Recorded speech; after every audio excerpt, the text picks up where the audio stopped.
నమస్కారం, నా పేరు శివ. మీకు ఏ విధంగా సహాయపడగలను?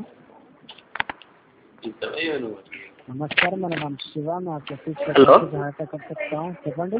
హలో, చెప్పండి సార్. మీ పేరు ఏం పేరేనా?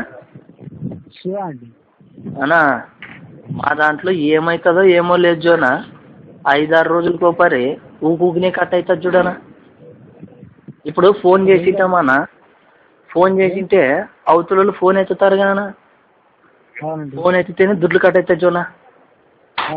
మేము కొనుక్కోయిన కాడ ఏం చెప్పారంటే, సిమ్ అమ్మినోడు దుడ్లు కట్టగా ఇది ఫ్రీ సిమ్ అన్నాడే. మరి ఇప్పుడు చూస్తే దుడ్లు కట్ అవుతా జోను.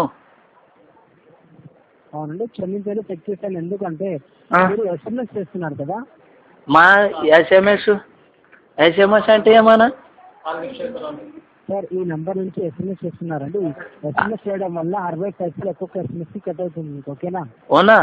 ఎస్ఎంఎస్ అంటే ఏమన్నా మాకేం తెలియదన్నా. మా కొడుకు వాడు రోజు కాలేజీ చదువుతాడు, వాడు ఏపిచ్చాడు చూడనా. ఏమన్నా కట్ చేశారా ఏమన్నా? అట్లాంటిది మీరు కంపెనీ వాళ్ళు చూసుకోవాలన్నా. మా కొడుకులు ఏమంటే ఏం చేస్తారు, మా ఫోన్లు తీసుకొని మీరు అట్లాంటివన్నీ పట్టించుకోవాలి కదన్నా. లేదండి, మీరు ఏమంటున్నారు, మీ కొడుకు ఏమైతే అంటున్నారు కదా, మీ నంబర్ నుంచి ఎస్ఎంఎస్ చేస్తున్నారండి. ఆగానా వాడినే పిలిపిస్తాను. ఆగానా ఓలే మళ్ళేసి ఇట్రా ఈ అన్న మాట్లాడతారా. హలో, అలా చెప్పండి సార్. ఏం సార్? సార్, ఈ నంబర్కి బాలాక్స్ ఎందుకు కట్ అవుతుందంటే ఎస్ఎంఎస్ చేస్తున్నారు కదా. సార్ మా నాయన చెప్పొద్దాను సార్.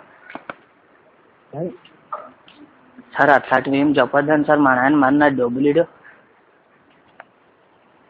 చెల్లించాలి, బ్యాలెన్స్ దానివల్లనే కట్ అవుతుంది. ఓకేనా? సరే సార్, ఊరికనే అట్లాంటివి మా నాయన చెప్పొద్దండి. ఏమందంటే మీరే ఫోన్ చేసించే కట్ అయినామని చెప్పండి సార్.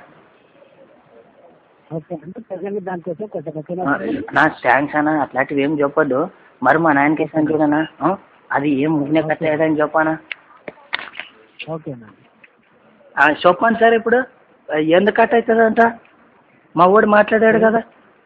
అదే సార్, ఎస్ఎంఎస్ చేస్తున్నారు. మళ్ళీ మీకు బాలాక్స్ కట్ కాకుండా చూసుకుంటాం. ఓకేనా సార్? సరే సార్, అట్లా చెప్పండి సార్, గట్టి చెప్పండి మా వానికి. Okay sir.